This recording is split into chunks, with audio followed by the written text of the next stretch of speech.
Hello, welcome back. So video number 2, and this one is intended to be watched on your own or listened to on your own. If you're walking and listening, I don't care.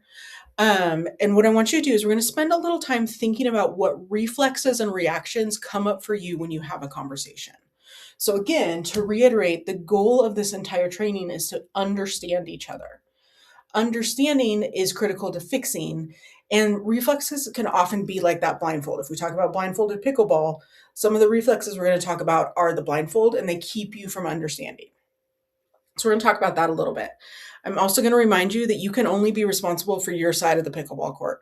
You cannot control what your partner's going to do. You can yell all you want over the net and be like, do this better. You have no control over whether or not they do. Instead, I want you to focus on yourself as we go through this. Okay? One of the things I'm going to do throughout the second training, which should only be about 10 minutes, it's not very long, is I'm going to ask you to check in with your body. I want you to start practicing checking your central nervous system. So our central nervous system gives us signals about how we're doing, and sometimes we're not good at picking up those signals. So reading the signals is a skill. It is something that we are taught to do. And for many of us, it is something we are not taught to do. We don't learn it from our parents. We don't learn it from any other educational spot. And then if you work as a guardian work actively suppresses those signals, as it should. So I want you to know that I pay very close attention. I'm not going to teach you to check in with your central nervous system in a way that's going to be dangerous or unhelpful at work. That's not my goal. I recognize the importance of keeping those signals low at work. But just like station voice, when you come home and you're sitting there trying to have a connected conversation with your significant other, it's really important to be able to check in. If you are noticing that you can't get any signals, okay, you can learn it, and I have a whole training teaching you how to learn this. So my emotional endurance course and my relationship endurance course are built on teaching you to read your signals. It's just more than I can do in this quick 5-part training. I just want you to notice if you're not getting the signals, okay, that is your indicator that you need to go get those signals later. Okay, so what I'm going to do is I'm going to give you 6 reactions or responses or reflexes to start keeping an eye out for. And all of these, if you stay with that idea of pickleball, they can either help the ball effectively and successfully move back and forth, or they act like a blindfold and they keep those balls flying all over the place. I'm going to start with the negative ones because when we think about that idea of reactivity, I think it's potentially easier to notice these. And what I'm going to do is I'm going to remind you that you can only control yourself. I know I just said it, but I'm going to say it over and over because we're so tempted as human beings to be like, yeah, but they, okay? And yabbits are a signal that defensiveness, couldn't write it on one word, sorry. Defensiveness is a reaction or a dynamic that comes up that is the biggest blindfold I see. And it is this idea of yeah, I hear what you're saying, but I was exhausted because I was running calls all night. Or I hear what you're saying, but I was exhausted because I was with the kids all day. Yeah, I want to spend time together too, but you're always on your phone. Okay? So yabbits are telling us that there's defensiveness. This doesn't mean the core of what you're saying is wrong, right? It may be fair to say, I feel like I'm not connected to you because we're both always on our phones. That may be true. It's the tone that you use. It's the pointing, and it's this idea of being pulled back and defensive when your partner's trying to share. Okay? Remember, it gets in the way of understanding. This next one is related. Tit for tat, right? Scorekeeping. Well, I don't ask you to go on dates because whenever I do, you're not happy with what we do. Or, yeah, I didn't come home and help with the kids because I ran calls all day, right? So defensiveness and tit for tat are they overlap a little bit, but I want you to pay attention to both of them. Tit for tat is often I'm not going to do better until you do better, right? So it's taking all the pickleballs and keeping them on your side of the court and walking away. Doesn't help anybody. The scorekeeping can also come up when we're talking about historical score. So if every time you have a disagreement, if you pull back patterns or history from before, it's not always helpful. Now, if there are things that have happened in the past that are still painful and hurtful, okay, that pain and that hurt is important and it counts, but we don't fling it at our significant other's face in order to win the argument. Okay? Which I want you to think about that idea of winning. If our goal is understanding, there's no winning in it. No partner is going to come out as the one who's ahead. Tit for tat and defensiveness often gets into this dynamic of wanting to win the argument. Okay.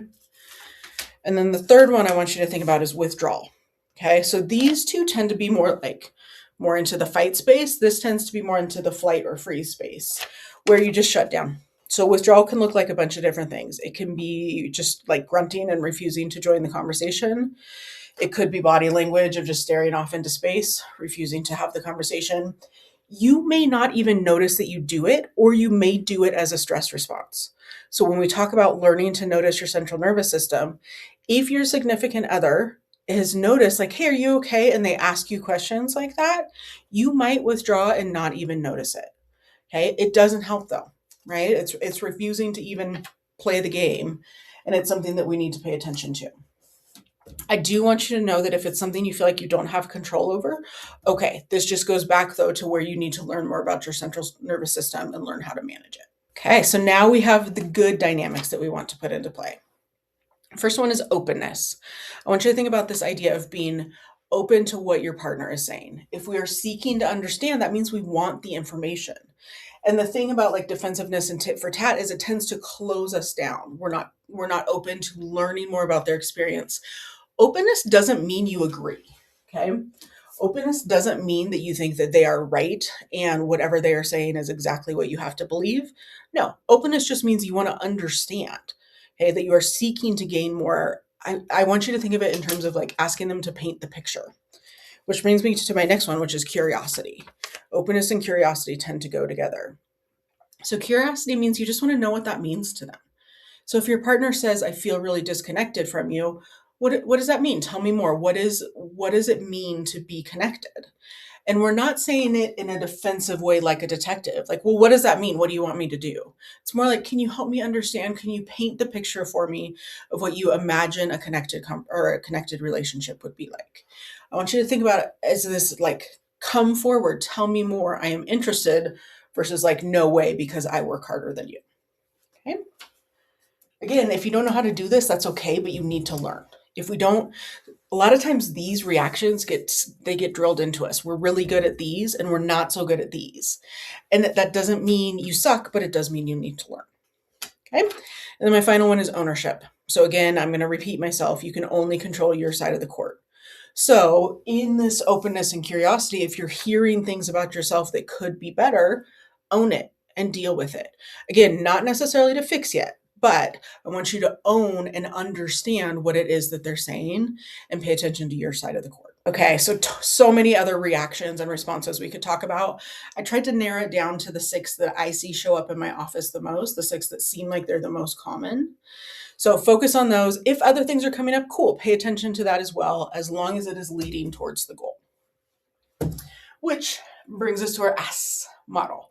So when you are responding to your partner in order to improve the way that conversation goes, I'm going to reiterate it. So we acknowledge what they have shared. We summarize what they have shared. We silence these.